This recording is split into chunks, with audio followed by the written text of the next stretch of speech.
వేళ 11:30 తెల్లదేవరపల్లి గ్రామ రైతుల ఫిర్యాదు మేరకు విస్సన్నపేట మండల వ్యవసాయ అధికారి జి రాజలక్ష్మి ఘటనా స్థలాన్ని పరిశీలించారు. అనంతరం రాజలక్ష్మి మాట్లాడుతూ తెల్లదేవరపల్లి గ్రామానికి చెందిన రాయల చిటిబాబు మామిడి తోటలలో జరుగుతున్న అనధికారిక ఎరువుల ప్యాకింగ్ చేస్తున్నట్లు కొంతమంది రైతులు గుర్తించి అగ్రికల్చర్ అధికారికి ఫోన్ చేయగా విస్సన్నపేట మండలం తెల్లదేవరపల్లి గ్రామానికి చెందిన కోరుకొండ వెంకట రామ్మోహన్ రావు అలియాస్ కోరుకొండ రాంబాబుగా రైతులు తెలిపారు. గతంలో కూడా ఎరువులు కేసులో ఉన్నట్లు రైతులు తెలిపారు. కొందరు వ్యక్తులు బొలెరో వాహనం AP 26 TE 9732 ఉన్న బస్తాలోని గుళికలను DAP బస్తాలోకి మార్చి ప్యాకింగ్ చేస్తుండగా స్థానిక గ్రామంలోని రైతులు చూసి బస్తాలు విడిచిపెట్టి పారిపోయారని రైతులు ఫిర్యాదు చేశారు. ఇక వ్యవసాయ అధికారికి వెంటనే సంఘటన స్థలానికి వెళ్లి 70 సంచుల గుళికలను ప్యాకింగ్ సంచుల పరికరాలను స్వాధీనపరుచుకున్నట్లు అగ్రికల్చర్ అధికారి జి రాజలక్ష్మి తెలియజేశారు. ఆరుగాలం కష్టపడి పండించిన పంటలను రైతులు ఎలాంటి నకిలీ ఎరువులకు బలైపోయి పురుగు మందులు తాగుతున్న సందర్భాలు అనేకమున్నాయి. భవిష్యత్తులో ఇలాంటి నకిలీ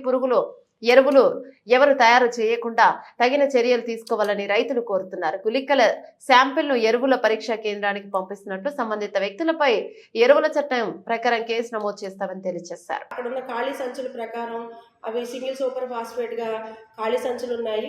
వీళ్ళు ఫిల్ చేస్తున్న సంచుల పైన ఏమో DAP గా ఉంది, డై అమోనియం ఫాస్ఫేట్ కింద ఉంది. కాబట్టి ఆ గుళికలు ఏంటి అనే విధానం కోసం మేము శాంపుల్ తీసి ఎరువుల ల్యాబ్కి పంపించడం జరుగుతుందండి. ఆ వచ్చిన రిపోర్ట్లో అందులో ఏముంది అనేది మనకి తెలుస్తుంది. తర్వాత ఫెర్టిలైజర్ కంట్రోల్ ఆర్డర్ FCO 1985 ప్రకారము ఒక ఫర్టిలైజర్ని కానీ ఎరువులు అనే దాన్ని ప్యాకింగ్ చేయాలన్నా తయారీ చేయాలన్నా దానికి లైసెన్స్ అనేది ఉండాలి. ఎటువంటి లైసెన్స్ లేకుండా చేస్తున్నారు కాబట్టి అనాథరైజ్డ్గా పరిగణిస్తుంది. కాబట్టి వారి పట్ల చట్టరీత్యా ఏవైతే కేసులు నమోదు చేయొచ్చో అవన్నీ వారిపైన నమోదు చేయడం జరుగుతుందండి. మార్చడానికి గల కారణాలు ఏమంటారు అంటే నేను గమనించింది ఏంటంటే, ఒక సంచి మీద ఏదైతే బస్తాలలోంచి వాళ్ళు తీసివేస్తున్నారో దాని మీద సూపర్ అని ఉంది, SSP సింగిల్ సూపర్ ఫాస్ఫేట్. ఎందులో అయితే వాళ్ళు ఫిల్ చేస్తున్నారో అది DAP అని ఉంది. అది ఎరువు, ఇది ఎరువు.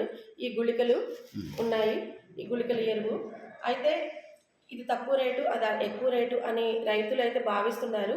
కాకపోతే అది నిజంగా సూపర్ బస్తాయేనా, కాకపోతే ఇంకేదైనా రద్దు వాళ్ళు ఫిల్ చేస్తున్నారా, ఇవన్నీ తెలియాలంటే మనం రిపోర్ట్ వచ్చేదాకా వేచి చూడాలి. గతంలో ఎప్పుడైనా ఇక్కడ ఈ తెల్లదేవరపల్లిలో ఎలాంటి సంఘటనలు ఏమైనా జరిగినాయి మేడం? నేను వచ్చిన తర్వాత అయితే ఇది మొదటి సంఘటన. అంతకుముందు ఏఓల పరిధిలో ఉన్నప్పుడు ఒక 6A కేసు అనేది ఇక్కడ కట్టడం జరిగింది. రైతులు చెప్తున్న విధానంలో ఎవరి మీద అయితే అంతకుముందు గతంలో చేసి ఉన్నారో వాళ్ళ మీదే మళ్ళీ వాళ్ళే ఉన్నారు అని చెప్పేసి రైతులు చెప్పడం జరిగింది.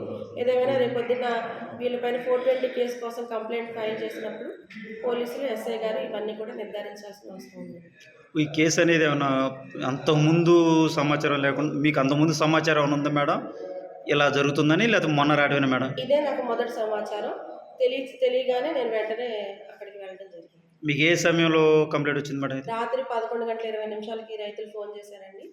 ఫోన్ చేసిన వెంటనే నేను పావు గంటలోనే అక్కడ ఘటనా స్థలానికి వెళ్ళడం జరిగింది.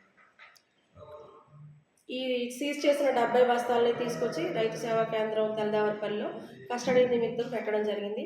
అదేవిధంగా అక్కడ జనరేటరు, ప్యాకింగ్ చేసే పరికరాలు ఇవన్నీ కూడా, బస్తాలు, ఖాళీ సంచులు అన్నీ కూడా పెట్టడం జరిగింది కస్టడీ నిమిత్తం.